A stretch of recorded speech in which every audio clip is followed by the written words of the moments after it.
I want you to picture calling your restaurant's credit card processor directly, on your own time, just to settle an argument in your own head, and being told that the processing fee your general manager had been deducting from the tip pool every single night for 3 years was almost 4 times higher than what the company was actually being charged. This is the story of Maya Torres, a bartender who made one phone call to satisfy her own curiosity and ended up uncovering exactly where a 6-figure chunk of her coworkers' tips had really been going. Maya Torres was 27 years old, and she'd worked at the Birchwood, an upscale restaurant and bar owned by Overlook Hospitality Group, for just over 3 years, working her way from server to lead bartender and de facto shift supervisor on the restaurant's busiest nights. Like most restaurants that ran a shared tip pool across front-of-house staff, the Birchwood deducted a stated percentage from the pooled tips each night before distribution, framed as covering the credit card processing fees the restaurant paid on all the tips that came through as card payments, rather than cash. The restaurant's general manager was a man named Doug Pemberton, 46, who'd run the Birchwood for 6 years and had a reputation, among staff, as demanding but fair, someone who worked the floor himself during a rush, who remembered regular customers by name, and whose staff generally trusted to be running the tip pool honestly, because questioning exactly how tip pool math worked wasn't something most servers had the time, expertise, or standing to do casually. Maya's first 2 years, she never thought twice about the tip pool deduction. Doug had explained, back when she started, that the restaurant deducted 8% from card tips to cover processing fees before splitting the remainder among the staff working that shift, and 8% sounded, to someone with no particular reason to research payment processing rates, like a plausible number for a credit card fee. Doug himself was well liked among the staff for those first 2 years, genuinely so. He covered shifts when someone called in sick, fought corporate for better scheduling flexibility around staff who were also in school, and had a memory for regular customers that made the whole restaurant feel more like a community than a typical corporate-owned location. It was in her 3rd year, during an unrelated conversation with a friend who managed a different restaurant across town, that the number came up almost by accident. Her friend mentioned that her own restaurant's processing fee ran around 2%, standard for most restaurant merchant accounts, and was surprised when Maya said theirs was 8%. Maya didn't think much of the difference at first. Restaurants use different payment processors, and fee structures can genuinely vary somewhat depending on the deal a business negotiated. But the number stuck with her in the mildly irritating way small unresolved facts sometimes do. And a few weeks later, mostly out of simple curiosity rather than suspicion, she called the Birchwood's actual payment processor directly, using the customer service number printed on one of the merchant account statements that occasionally got left out near the office printer. The representative, after verifying her identity as an authorized employee, inquiring about the account, told her the restaurant's actual negotiated processing rate was 2.1%, and had been for the entire 3 years Maya had worked there. 8% deducted. 2.1% actually charged. A gap of just under 6%, quietly taken off the top of the tip pool every single night, for at least 3 years, and likely longer. She sat with that discovery for a while, doing rough math in her head before she let herself fully believe it, because the implication was substantial. The Birchwood's card tips ran, on an average month, somewhere around $40,000. A 6% unexplained deduction on that volume came to roughly $2,400 a month, disappearing from the tip pool before staff ever saw their share, dressed up as a legitimate cost the restaurant was passing along. She didn't act immediately because she understood, even in that first moment of disbelief, how carefully this needed to be handled. Accusing a general manager of skimming tip money without airtight proof could easily get dismissed as a disgruntled employee's misunderstanding of restaurant accounting, and could very plausibly cost her the job and reputation she'd built over 3 years if she moved carelessly. She mentioned the discovery, in careful generalities, to the same friend whose comment had started the whole thing, since her friend had some familiarity with how restaurant finances generally worked. "If you're right about this, don't just take it to him directly," her friend said. "He set the number in the first place. Whoever you tell needs to be someone who can actually check the real statements independently, not someone who'll just ask him to explain it and take whatever he says." It was straightforward advice, but it shaped exactly how carefully Maya chose who to eventually bring the file to, rather than raising it with anyone at the restaurant level first. So she spent the next several weeks building a quiet, careful file. She kept her own log of nightly card tip totals from the point-of-sale system, which she had routine access to as a shift lead, and calculated the actual 8% deduction applied each night, comparing it against what a genuine 2.1% deduction would have looked like on the same totals. She requested, through a routine and unremarkable-seeming administrative task, copies of several months of the restaurant's actual merchant account statements, which as shift lead, she had legitimate reason to reference for other reconciliation purposes.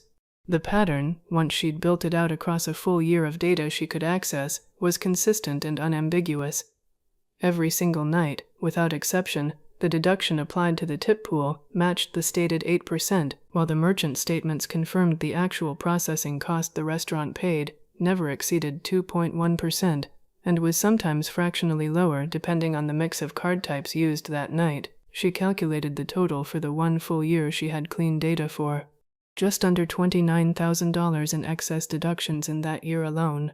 Extending the same estimated rate across the full 3 years she'd worked there, and accounting for Doug's 6 years running the restaurant overall, the number, if the pattern had held that entire time, could plausibly run well past $140,000.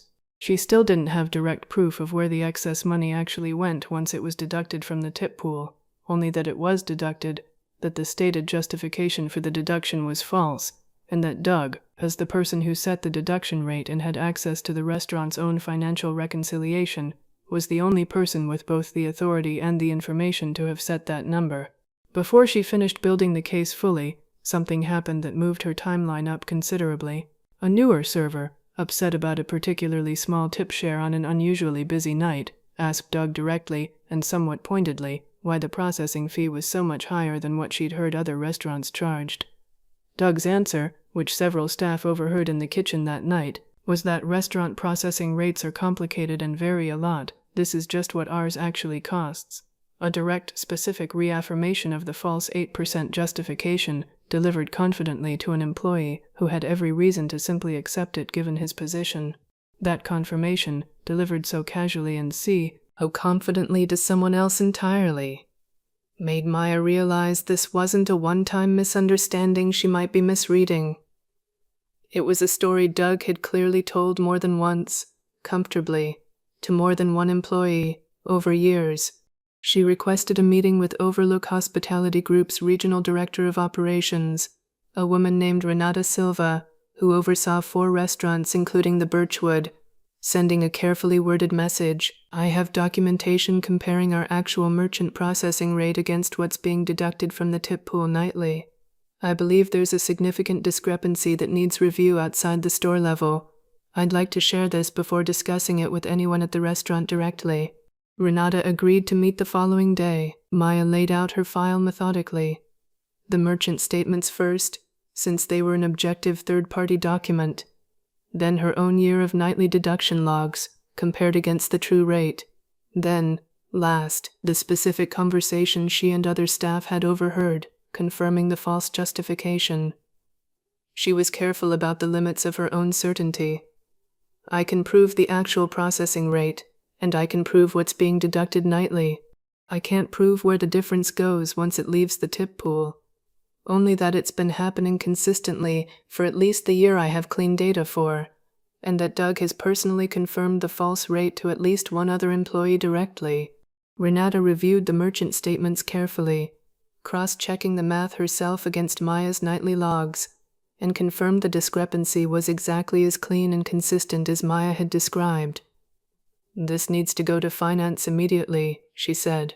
"I need you to keep doing your job normally, and say nothing further to Doug or the rest of the staff until I've had a chance to look into this properly." What happened over the following days moved quickly once finance was actually looking at the restaurant's own numbers rather than trusting Doug's stated deduction rate at face value. A full audit of tip pool deductions against actual merchant statements across the entire 6 years of Doug's tenure at the Birchwood confirmed the pattern had been consistent essentially the entire time, and banking records, once the investigation escalated enough to review them, showed a recurring pattern of transfers from an account Doug controlled into what appeared to be personal savings, timed within days of each month's tip pool distribution. The audit also found that Doug had adjusted the stated deduction rate exactly twice over 6 years, both times downward by a single percentage point, always shortly after a corporate site visit or a new hire with restaurant management experience elsewhere joined the staff. Small enough adjustments to avoid ever looking suspicious on their own, but consistent with someone carefully managing how much scrutiny his number could survive without ever actually bringing it in line with the true cost.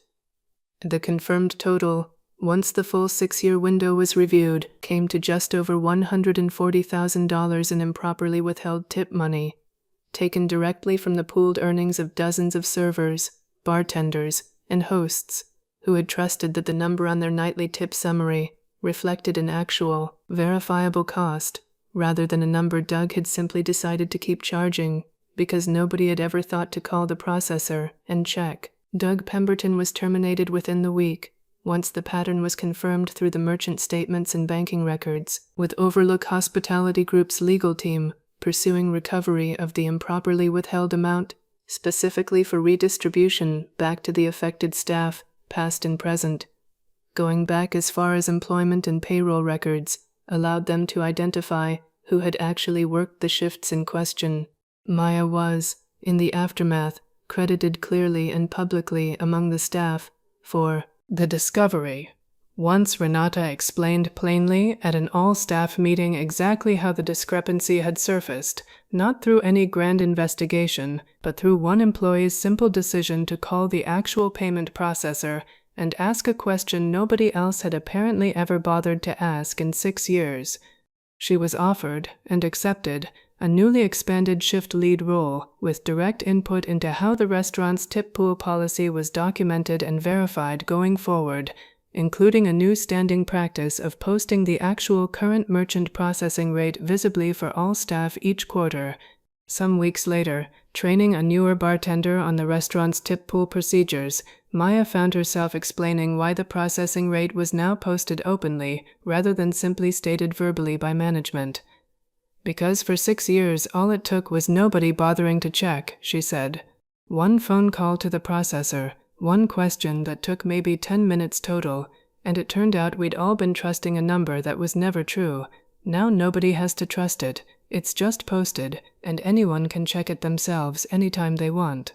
If you've ever had a nagging feeling that a number someone in charge quoted you didn't quite make sense, and let their confidence talk you out of just checking it yourself, make the call.